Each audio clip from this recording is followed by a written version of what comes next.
when I was training to be a driving instructor, which I qualified in 2012, a big part of the training that I was given was based around eco-safe driving.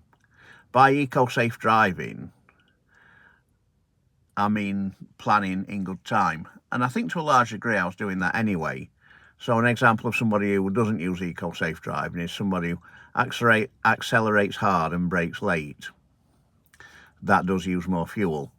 So if you check your mirrors, of course, and then come off your gas pedal quite early and let the car slow itself down to some degree and then just brake at a reasonable level, and then you will, not only will it be smoother, but you'll be able to read and respond to anything. So one example is a busier roundabout.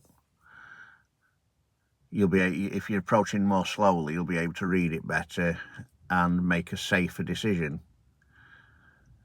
Another thing is the importance of not coasting unnecessarily.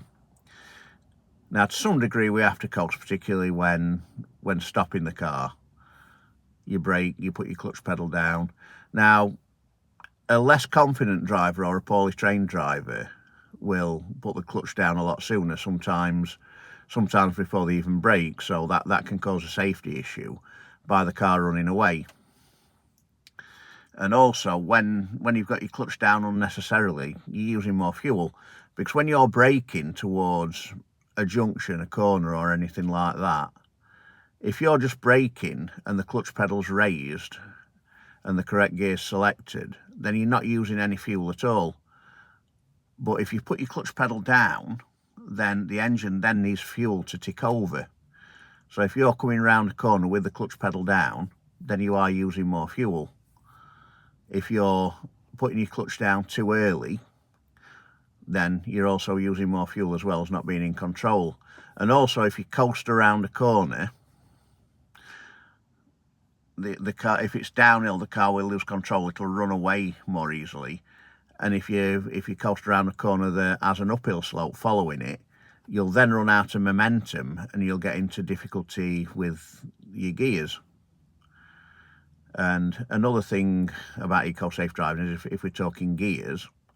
Now, when I learnt to drive in the 1980s, I think cars didn't really have brakes that are up to the standard that they're at now, and you were encouraged to gear down in turn.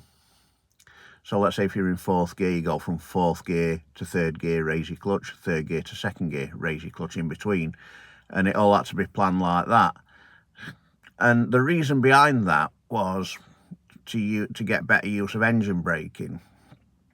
But nowadays, with modern vehicles, that's not really necessary. Although it could be argued that if you're driving in snow or ice, gearing down in turn is a good thing, and there is still a place for it. But general driving, you'd just brake to the speed that you need to be at, and then change to the gear that you need. You match your gear to the speed that you've reduced to.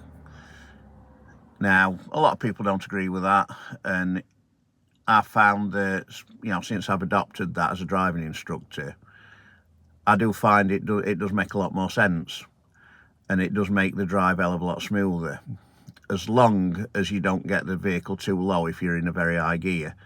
So, for example, if you're in fifth gear coming off a motorway slip road, you might want to do a gear change in between then. But generally speaking, on normal roads, if you're in fourth gear, you come into a roundabout or a turn and you want to be in second gear, you slow down, you change 4 to 2, and as long as you don't go below 1,000 revs, the car won't start juddering, and then that way it's perfectly safe. Just don't put your clutch down too soon. And also, when you're changing up gears, for example, most of the time you might go up your gears in turn. It depends on the road, really. So if you're on an uphill slope, yes, you'd gear in turn and you'd use more speed in between your gear changes. Or if you're on a faster moving road and you need to get your speed up a lot more quickly, you will gear up in turn and drive faster in between your gear changes. But let's say if you're emerging from a junction onto a road with a downhill slope, you've emerged in first gear, you'll then do a 1 to 3. because before you know it, you're at a third gear speed. So you're actually, if you were gearing up in turn, you'd be building speed up faster than you can do 2 gear changes, which I'd strongly argue that it's better for the car to miss a gear out in that situation.